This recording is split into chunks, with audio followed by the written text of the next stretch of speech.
Hi, welcome back. I'm Andrew. And I'm Cole, and this is CTRL-AC. CTRL-AC is the podcast where we talk about dynamic islands. And the fact that you could get in a car crash or get stranded in the desert at any second, so make sure you have an Apple product with you, or you will die. Just obliterated. There was an Apple event this week. So since COVID, this is the first iPhone event that has been in person. Yeah, so reviewers got to head down to Cupertino to Apple Park. Everyone got to go in the Steve Jobs Theater again. It's kind of crazy to see like all the tweets of all the reviewers in Apple Park together, all watching the event. It's something we haven't seen in a while. And we missed that. It was not a live event like past in-person events. It was the same pre-recorded, like really well-made, transition-filled event that we've seen for the past 2 years. It was just played on the screen in the Steve Jobs Theater, and all the reviewers were there. So what happened was they probably planned on it being not in person, and then... Yeah, most likely. I really prefer the pre-recorded events. They're a lot quicker, and they're just so fun to watch. They are fun, because they're really, like you said, they're really well made. Like, they're really well put together, well written, well animated, everything. Yeah. All the employees who work at Apple just happen to be really good public speakers. Like, everyone who presents is pretty good. But I think overall it was a really good event. We're going to cover everything announced in the order that they were announced. So we have new Apple Watches, new AirPods, and new iPhones. And that's pretty much it. Tim got out there, wished us a good morning, and then kind of started the event by saying it's going to be Apple Watch, AirPods, and iPhone. And that's it. So no Apple Silicon, Mac Pro, no one more thing at the end. But what we did get, I think, was pretty good. We got some very small upgrades. We got some very big upgrades. But overall, it was fun to watch. So first thing announced was Apple Watch Series 8. So Apple Watch Series 8 brings a temperature sensor. It will let you know if you have a fever. There's a new S8 chip. The watch is faster. It detects when you're in a car crash and will call emergency services. And that's Apple Watch Series 8. Yeah, Apple Watch Series 8 is like the smallest Apple Watch upgrade we've seen in a while. I mean, and at this point, you can't really blame them because the Apple Watch is so good and it's so far ahead of the smartwatch competition. There's really not much they can add. Yeah, compared to the Galaxy Watch, there's no reason to buy the Galaxy Watch except as if you're in the Samsung ecosystem. Yeah, the Apple Watch is really good. It's a almost perfected product. We have same charging speeds, same display size. It's a Series 7 with a temperature sensor and car crash detection. The car crash detection is kind of the biggest feature because that carried across almost all of the products announced. That's like a Apple ecosystem wide feature nearly. The crash detection? Yeah. So It's kind of cool actually. It uses a bunch of sensors in the Apple Watch to determine whether or not you've been in a car crash. It said part of that was detecting when like your wrist has hit the airbag. I feel like this could cause problems. I don't know how. I guess if you fall really hard, it would think you've been in a car crash. Or what if you're like boxing and somebody punches it? I don't know. I think they've done enough testing. In Quinn's video, he said that he really admires how many Apple engineers had to wear an Apple Watch and crash their cars for all the testing. That's funny. But I think they would have to get it down to where it wouldn't accidentally trigger. But once you've been in a car accident, it makes a sound. It gives you 10 seconds to dismiss it if you're okay. If not, it sends your GPS signal to emergency services, calls them, and then notifies your emergency contacts. So pretty cool.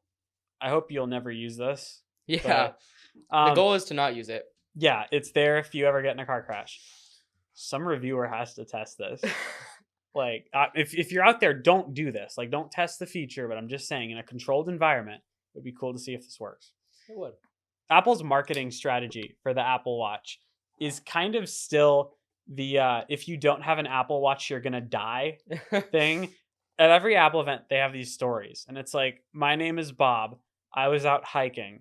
I fell off a cliff, got crushed by a rock, was in an avalanche, but my Apple Watch kept me alive and saved my life. Pretty Like, much. I'm sure these things actually happened, and it's great that these people like are safe, but their whole strategy around it is it's not scaring you into buying an Apple Watch. No, But no, yeah, it is. it's kind of showing you, like, if you don't have an Apple Watch, you could die in these situations. So it's kind of an odd way to sell the product. Yeah. But it is cool to see some of these stories. There was one in this event where this guy was in his house and like there was a bear. And he was like, there was a bear in my house, and I was able to call emergency services on my Apple Watch. But couldn't you just call the emergency services from your phone? Well, what if the bear eats your phone? Wait, then the watch wouldn't work. Hold on. Yeah, then. If you have a Starfire? cellular Apple Watch and the bear eats your phone. Which the Series 8 is, right? Yeah, it has a cellular option. So you would die if you didn't have it. But anyway, Apple Watch Series 8. Don't buy this if you have a Series 7. Don't buy this if you have a Series 6. I think you should really only upgrade your Apple Watch. We've talked about this before. If the battery's actually bad, it's not lasting you a full day, or if performance is so bad, it's annoying. And then we got a new Apple Watch SE. So this is the cheaper Apple Watch, kind of the entry point to the Apple Watch world. It has a new chip. It has car crash detection. And that's kind of it. It has a few new colors. It's in midnight now, like the Series 6. It's basically a Series 6 without an always-on display. So that right there is an immediate no for me. Really? Yeah, I would not, because my Series 5 has an always-on display, and it's my favorite part about this watch. I've turned it off, and I hate it, where you have to raise your wrist to see the time. Like, I like it just on in the background.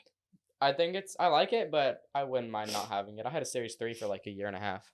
I just find it annoying to not be able to just glance, see the time. Yeah, like every other watch. Yeah, your watch should be able to show you the time all the time. Yeah. The Apple Watch SE is $250, so it actually replaces the horrendously bad Series 3 that was still in the lineup. So that's gone now. Thank goodness. If you bought that recently, I'm so sorry. If you bought it new recently. Yeah, if you bought a new Series 3 recently. Yeah. So Apple Watch SE is fine. I think you should really, if you're thinking about getting an SE, you should just look at how much you gain by spending an extra $150 for a Series 8, because it's not that much money, and you do get a lot of things with that Series 8. Yeah. But if you don't want to spend a bunch and you want the best smartwatch, I mean, this is a solid option. So we have the two normal Apple Watches, right? The ones the peasant Apple Watches. Peasants. And then we have sit in the office all day, yeah, and not go outside and touch grass Apple Watch. And then we have the CEO himself, the Apple Watch Ultra. So this is a new addition to the Apple Watch lineup. And wow. It's crazy. Okay, so let me just say this had one of the coolest product introduction videos I have ever seen. Oh yeah. Like, the video for Apple Watch Ultra is so awesome. It's definitely worth watching. So what is it? It is a ultra thick, ultra rugged Apple Watch. It's the Apple Watch Pro that was leaked. I'm glad they didn't call it Pro. I think Apple Watch Ultra is a good name. Oh yeah. So it's a 49 millimeter, kind of squared off, not really, but it would feel squared off if you wore it. Watch. 49 millimeter face is huge. It's absolutely massive on your wrist. Really? Yeah. If you go on Twitter, you can see a bunch of reviewers put the watch on. It looks way too big. Like, I always have hated like the obnoxiously large watches. Oh yeah.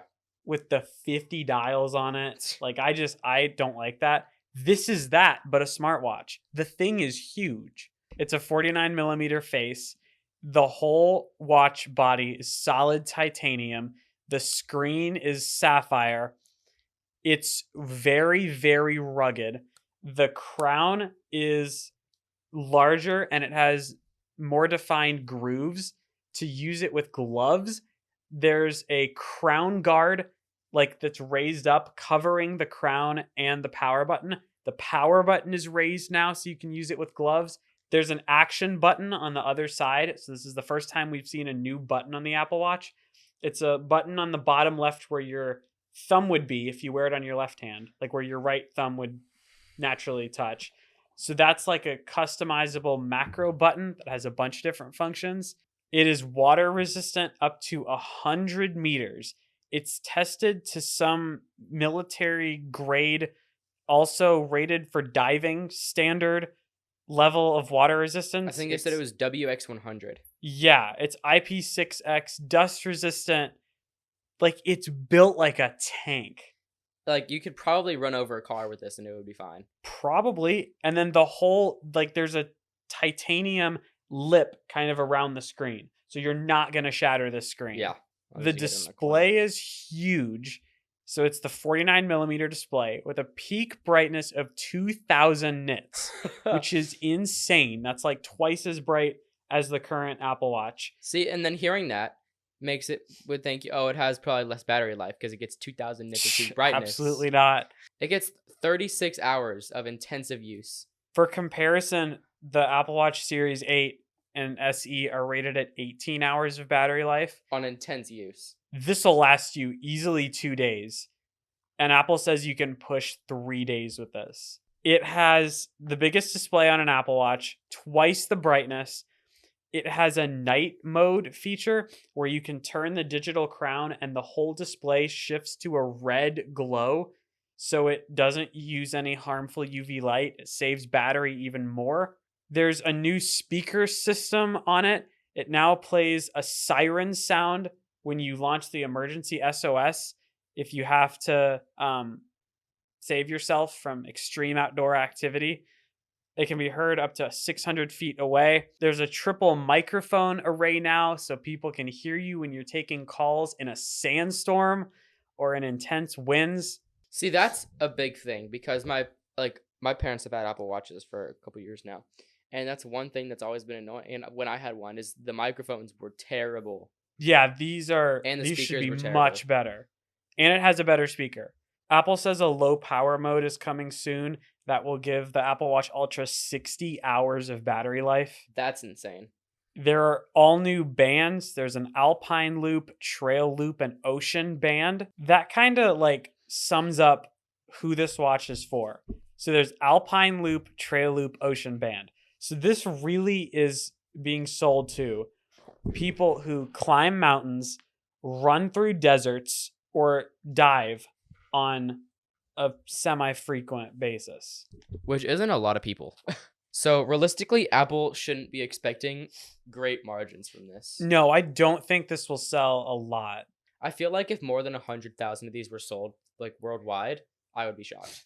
Yeah, it's really a niche market. Yeah. It has a completely new GPS system using a completely new GPS standard. So it's a lot more accurate. They use the example of running a marathon in Chicago where GPS doesn't really work when you're kind of being covered by a bunch of skyscrapers. It's designed to take on more extreme temperatures.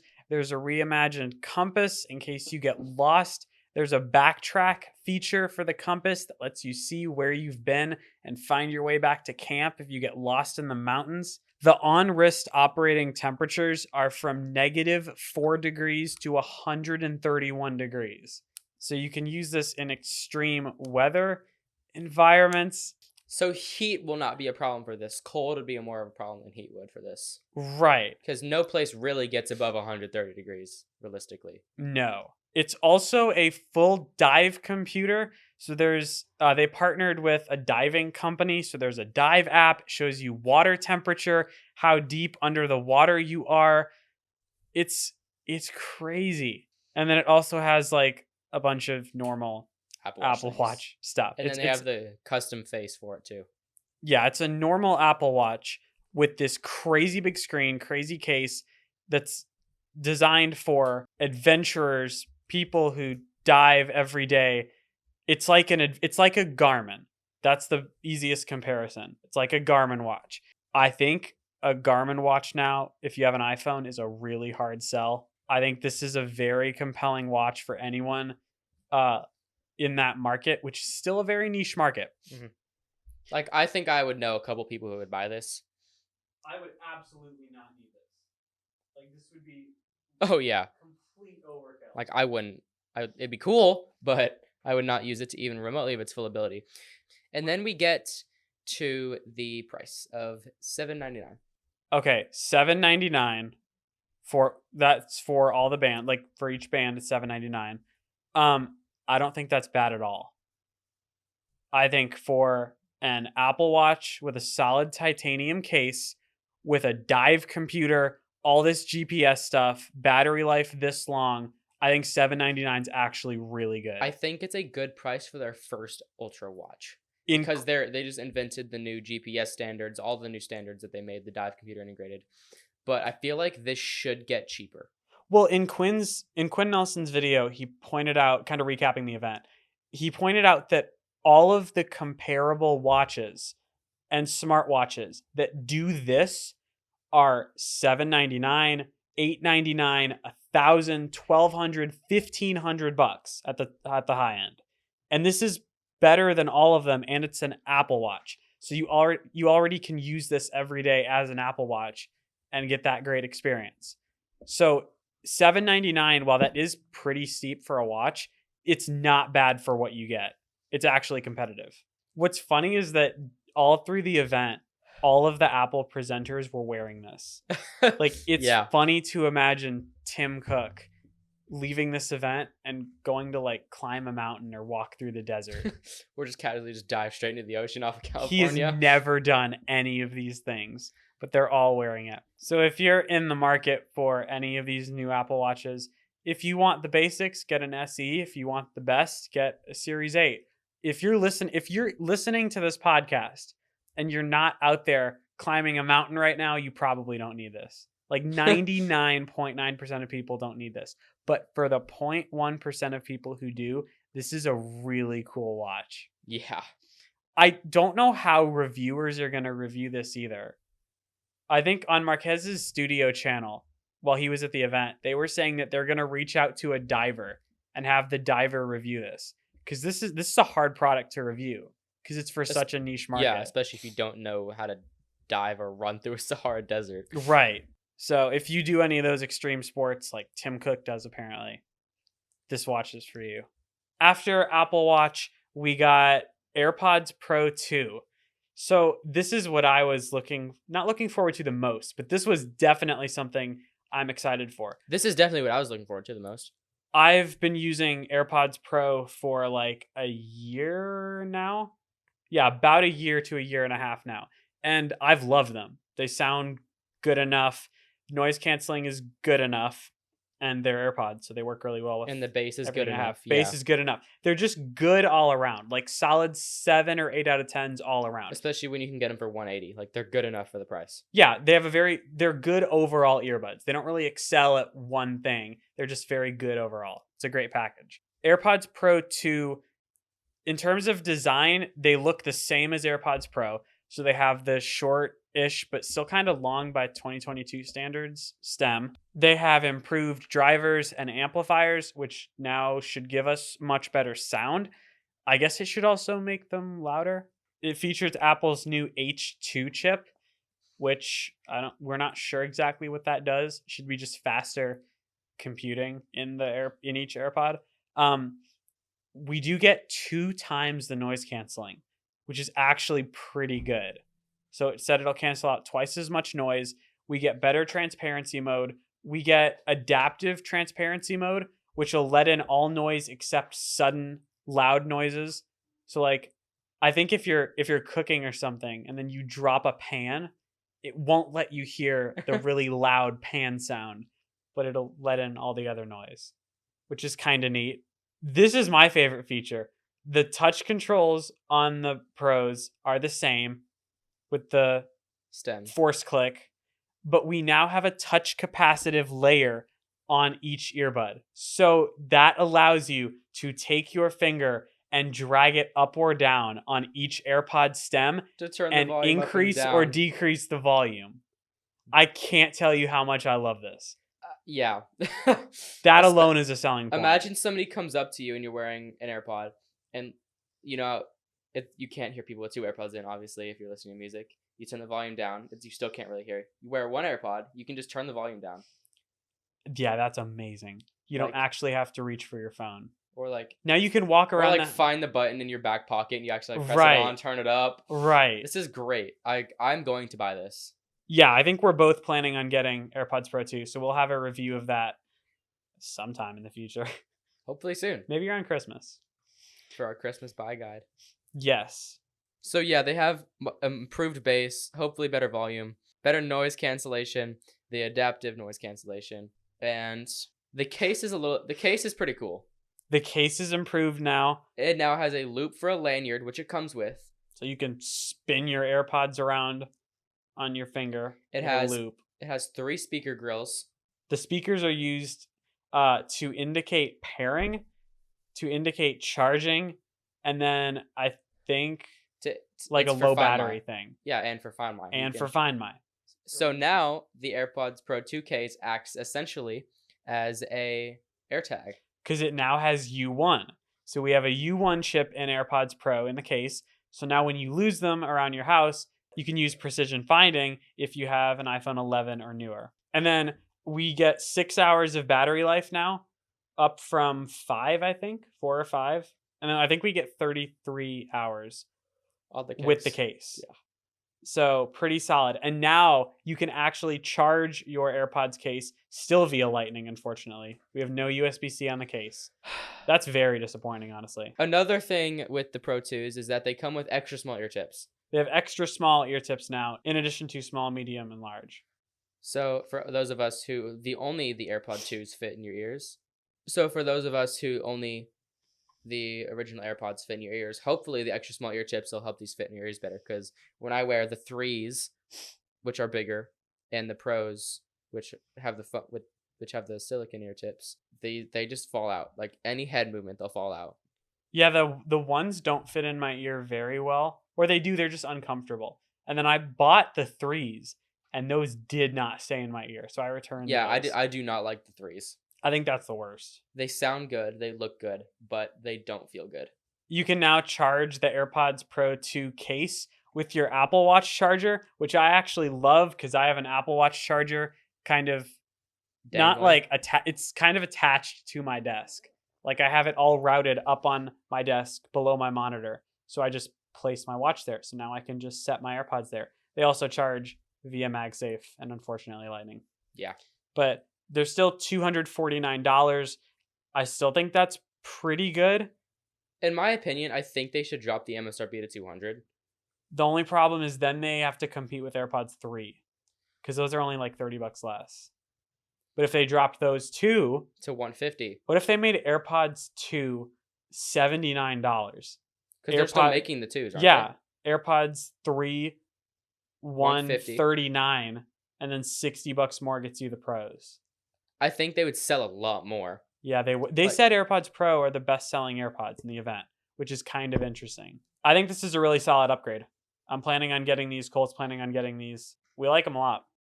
We're going to take a break. When we get back, we're going to talk about iPhone 14.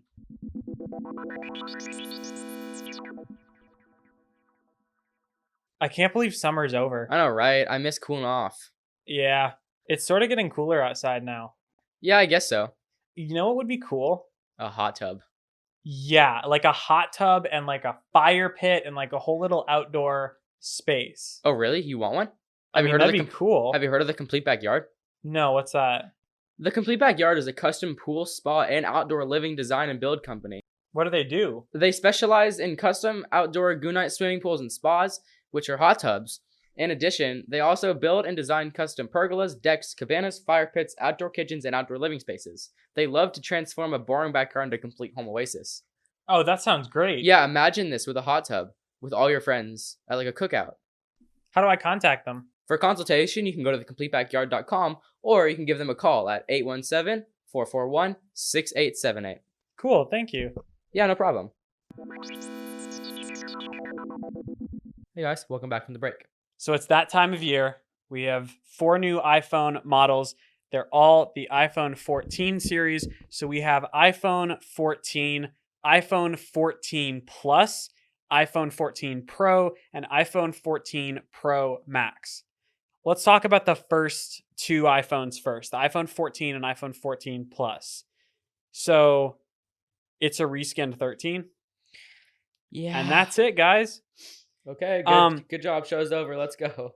Okay, but on a serious note, this is the smallest upgrade to the iPhone I think we've ever seen. We have a new Plus variant. So the iPhone 14 is 6.1 inches, just like last year. The mini is gone. I'm sorry, Cole. And it's been replaced with the iPhone 14 Plus, which has a 6.7 inch display, the same display size as the Pro Max. So it has slightly new cameras, wider aperture, better low light performance. It has crash detection. It has a new feature that's on all iPhones. It has satellite SOS. So basically, they made a big deal about this. When you are out in the wilderness and your Apple Watch Ultra dies and that can't save your life, you have your iPhone that will save your life. So you can point your iPhone at a satellite. It will then send a text to emergency services with your location and you can get saved. Continuing the trend of if you don't have an Apple product, you will die alone in the wilderness. A new change is that it is now eSIM only. So on all 14 models, there is no physical SIM card tray. So you have to convert your SIM card to an eSIM. This sounds like kind of a carrier nightmare, but we'll see. Same display as the 13, same chip as the 13. So for the first time ever, the base model 14s have the same A15 that was in the iPhone 13. We do get one new camera feature. It's called Action Mode. So basically, it's like a gimbal mode. We've seen this in some Vivo phones. So you can run with your iPhone and it will crop in on the 4K image. I think it crunches it to like 2.8K. So you get a 2.8K video that is slightly cropped in, but it's ultra stable. So it's like Hyper Smooth 5.0 on a GoPro. So as you're running with your iPhone in hand, the video will be ultra smooth. And then price, iPhone 14 is $799, iPhone 14 Plus is $899. That's really all there is to it. Yeah, pretty much. The phones are pretty much iPhone 13s with a slightly new camera. And that's it. That's really it. Wait, and there's a new light blue color. So yeah. I mean, if you're coming from an older iPhone and you don't want to buy the Pro models, it's still going to be a great phone. There's just nothing, almost nothing. There's no reason to upgrade from a 12 or 13. I don't think so, no. So it's weird to just end it there. But like that's pretty much it for iPhone 14. Solid phone, just not a solid upgrade from a recent phone. But then we get to iPhone 14 Pro and Pro Max. This is where the upgrade is. Yeah. These phones are a lot more advanced than the 14s because they're more money. They're the pros. They're the fancy ones, the shiny ones for all pro users or for people wanting to just spend the most money on an iPhone to show that you can afford the $33 a month. The design of the 14 Pro and 14 Pro Max is the same as the 12 and 13 Pros. Squared edges, surgical grade, stainless steel, whatever that means.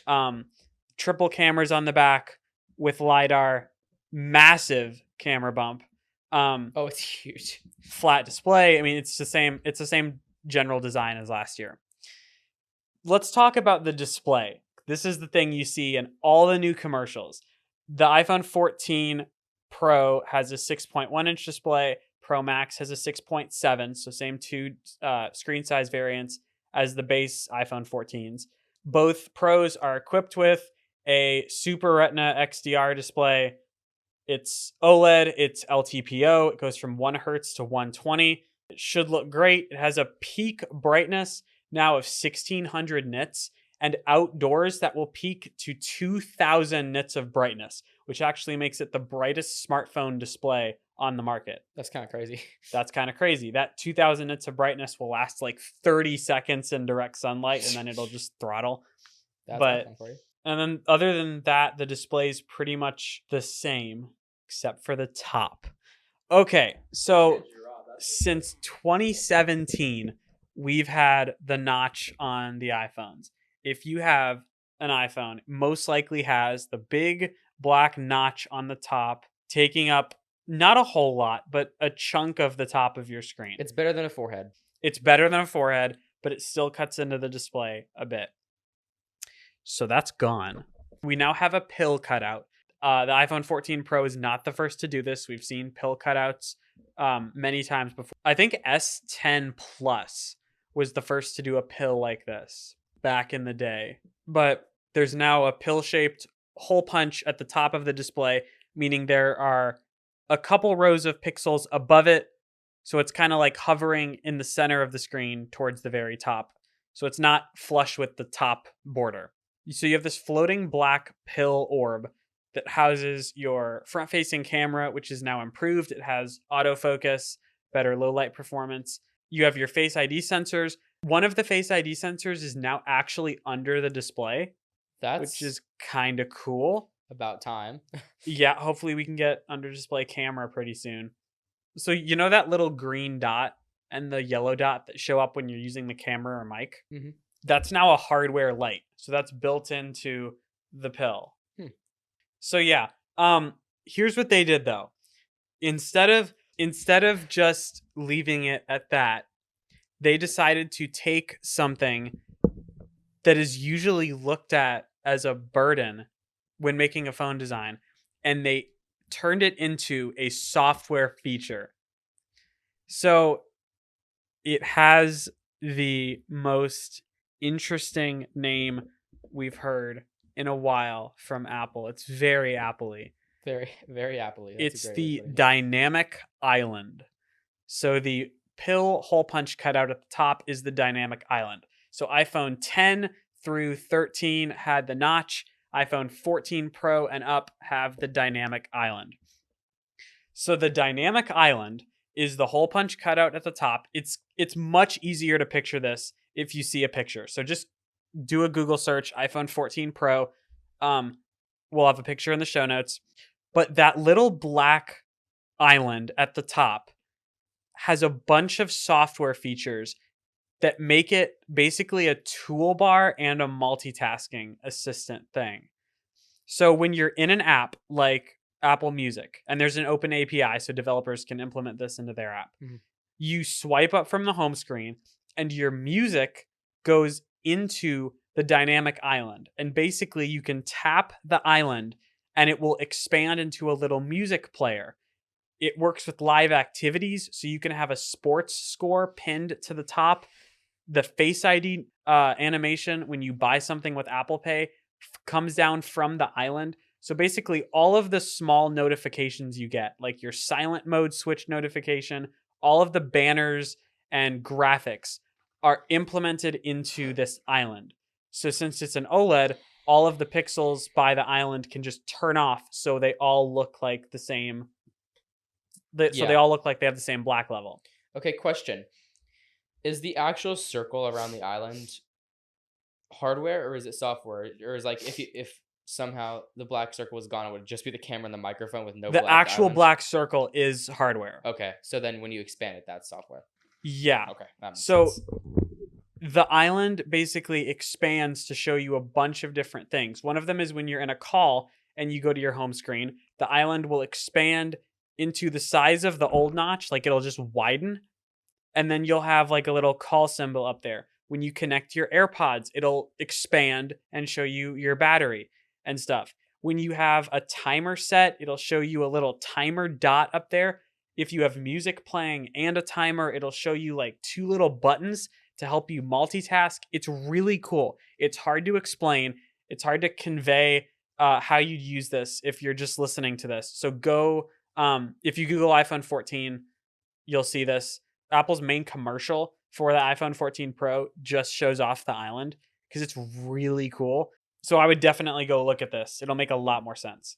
So I like this a lot more than a notch. I want to know what your thoughts are on the dynamic island. Okay, so on the 10, 11, and 12, and 13, we have the notch, obviously. I like it. It's better than a forehead. But boy, is it annoying. Yeah.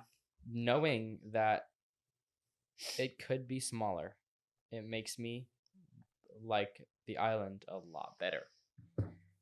They definitely could have just made it the hole punch.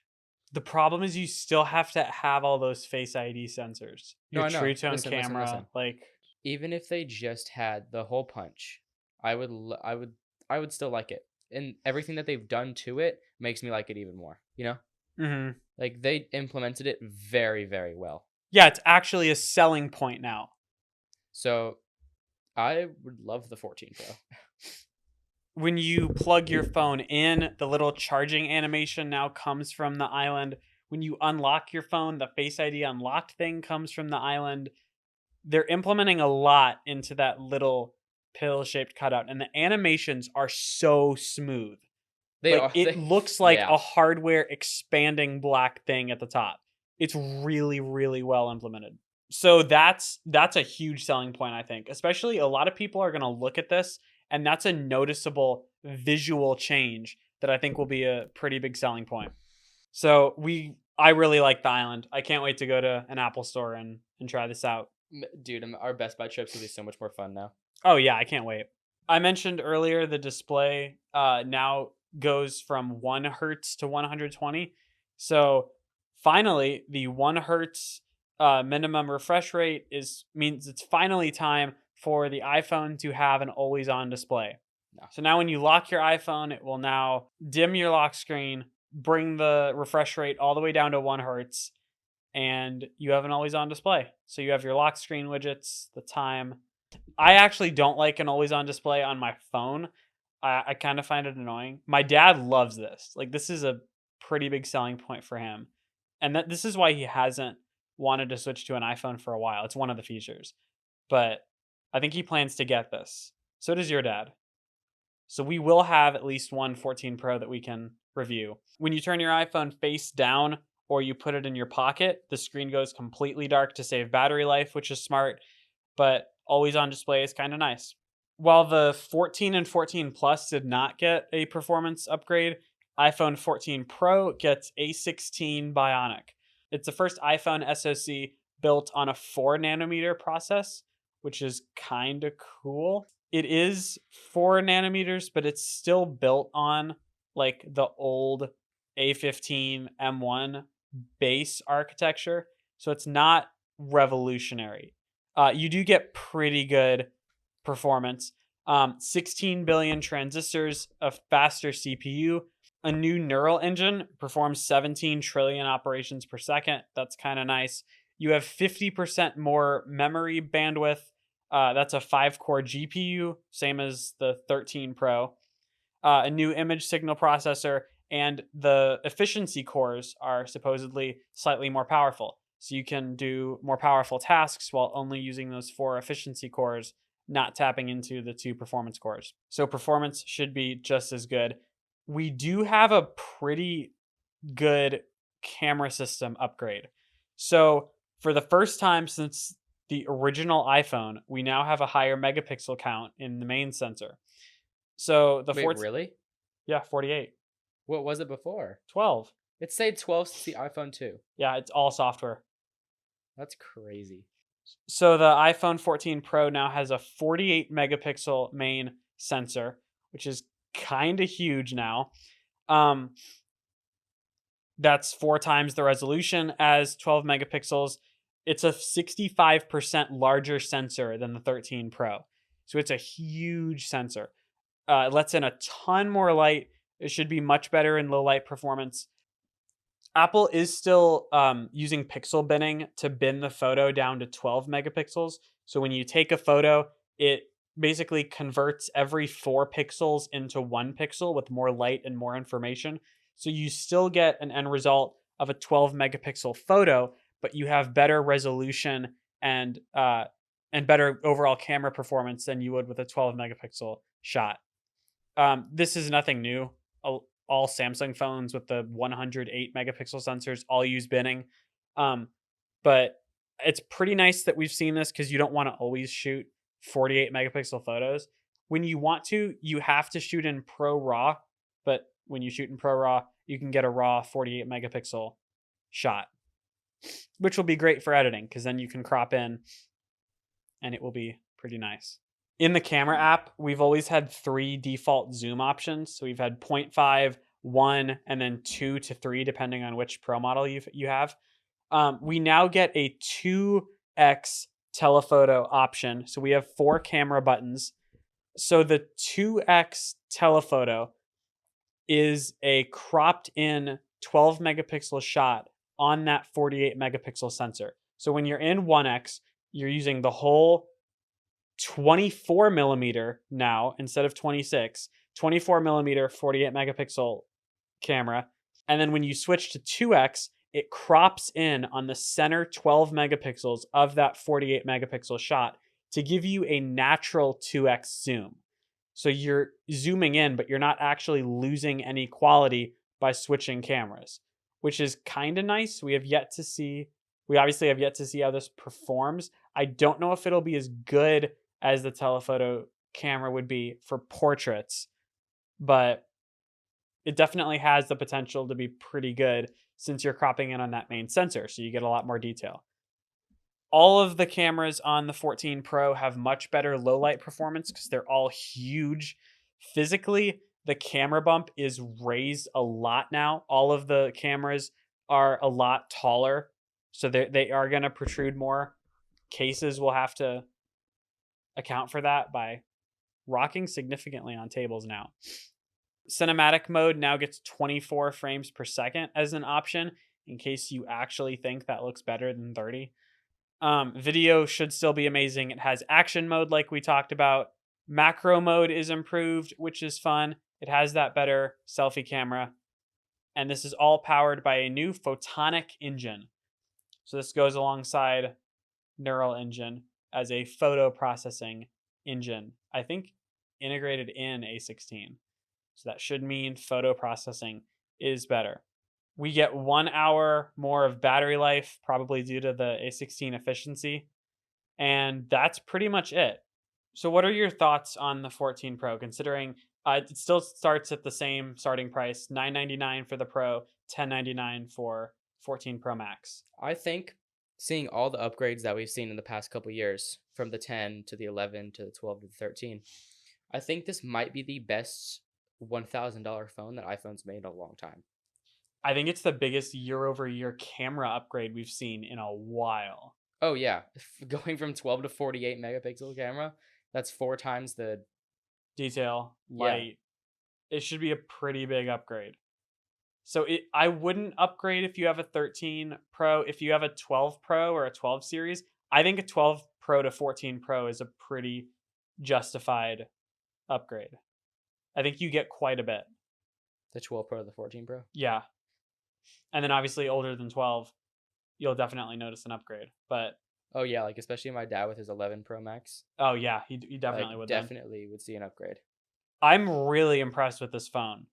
I think Dynamic Island is so cool that they've taken something that is, like I said, a downside of phones, and they've turned it into a software feature. It's a very Apple thing to do. I think they've really pulled it off. A16 seems good, but so is A15, so is A14. So it's still going to be fast. Cameras seem really, really good. They talked a lot about low light, so I'm excited to see how that performs. It better be good. Yeah, considering how much they hyped it up. Yeah, that sensor's huge. That should definitely make iPhone night mode industry leading. But I think very, very impressive stuff.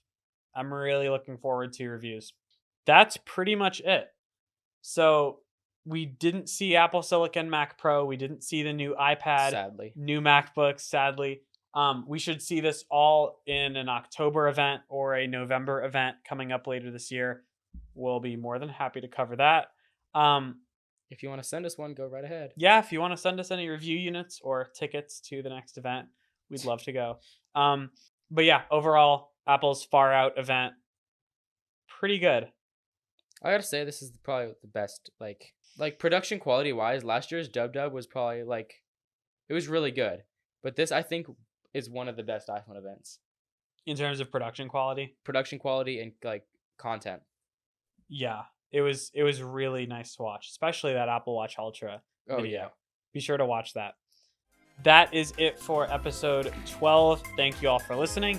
If you have any questions or would like to help us review an Apple Watch Ultra by hiking through the Sahara Desert. You can tweet at both of us. I'm at UtterlyDrew. And I am at ColeWWWeb. And we will see you next week. Bye, guys.